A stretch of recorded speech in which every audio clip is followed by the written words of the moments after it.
We have some new polling data from the Associated Press that reveals a staggering number of Americans want President Biden to drop out. 70% believe he should withdraw so that Democrats can pick someone else. That is stunning. But this is even more stunning. 65% of Democrats agree. Biden's been waiting for the numbers. Well, we have them. The nightmare poll comes as calls to ditch President Biden are back after quieting down in the wake of the assassination attempt against former President Trump. Even Congressman Adam Schiff said, quote, "I think we Democrats lose if Biden stays in the race." But that doesn't seem to be getting through to the president, who seems to think it's his duty to stay in the race. And look, when I originally ran, you may remember it, I said I was going to be a transitional candidate. And I thought that I'd be able to move from this, just pass it on to someone else. But I didn't anticipate things getting so divided. Lisa, there's been a ton of reporting, a lot of it overlooked because everyone's focused on the RNC. But the day before the assassination attempt in Puck News, they say that there was a call that took place between Biden and moderate Democrats, and I want you to listen to the description of the call. The call was even worse than the debate, according to one of the participants. He was rambling, he'd start an answer, he'd lose his train of thought, then he would say, "Whatever."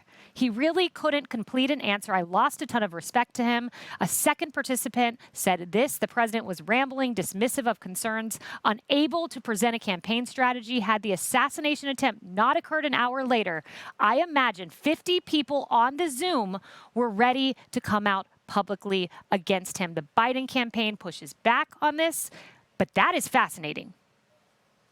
It is fascinating, Kaylee. I mean, I think we all know with respect that the president, Joe Biden, is no longer mentally with us.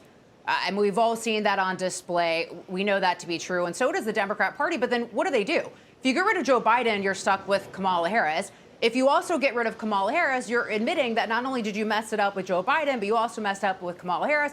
And then you're also telling 14 million Democrat voters who have voted in this process to go pound sand, that their vote doesn't matter. So, they are in a pickle with this. And then just, the lack of enthusiasm as well for the Democrat ticket. So I'm feeling the most hopeful I ever have about President Trump and Republicans' chances this election cycle, and just really hopeful for America as well.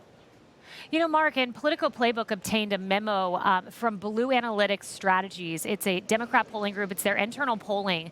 And what that shows is that alternative Democrat candidates run ahead of Biden by an average of 3 points across battleground states. Nearly every Democrat performs better than the president. It includes Kamala Harris, though she runs behind other alternatives. The polling data is there if he wants to look at it.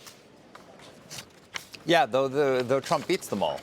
Which, still, because this shows that the Democrats have a structural problem that doesn't get solved by Joe Biden leaving the ticket, which is no one would care about his age if the border was secure and inflation was low and the world was at peace. It's the policies that he's unleashed and the plethora of disasters he's unleashed that the Democrats have unleashed together on the country that are dragging down his numbers. The age issue and the infirmity is just confirmation of the incompetence. But it's the policies that are dragging this president down, and changing the head of the ticket isn't going to change that.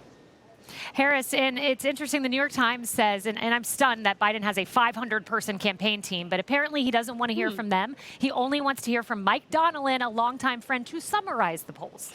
So it's interesting, the reporting today around this shrinking circle of the president. So you've got it on the campaign side, but the disturbing thing for the American people is that he's now not including in that circle his chief of staff, reportedly, or those top advisors, those aides around him. Well, somebody's writing the scripts, right? I mean, so we know that he's getting some help from them. But the people that he's taking the most advice from are Dr. Jill Biden, who doesn't see patients, except for maybe him, and his son, the convicted felon, Hunter Biden. That's who reportedly he's spending most of his advisory time with. That's an issue. We didn't elect them, and the elected official didn't appoint them to a position. We need to know what his decision-making workflow is like for the good of the country. And Governor Sarah Sanders said last night, Emily, to much laughter, every day is take your husband to work day in the White House. I know, that made me laugh out loud, too, when she said that. I love her so much. Look, to Harris's point, guys, It's like the Olympics, where someone you're racing against falls, you don't stop to help, you let someone else help, you just focus on the finish line. So right now, all of us need to be focused on this president, the sitting president as our president right now and how he's failing, and then harness that, galvanize that to vote accordingly in November. So just don't pay attention to the dumpster fire, watch it later, light the cigarette off of it after November. But for now, it's not in the bag. Hey everyone, I'm Emily Campagno. Catch me and my co-hosts Harris Faulkner and Kaylee McEnany on Outnumbered every weekday at 12 p.m. Eastern, or set your DVR.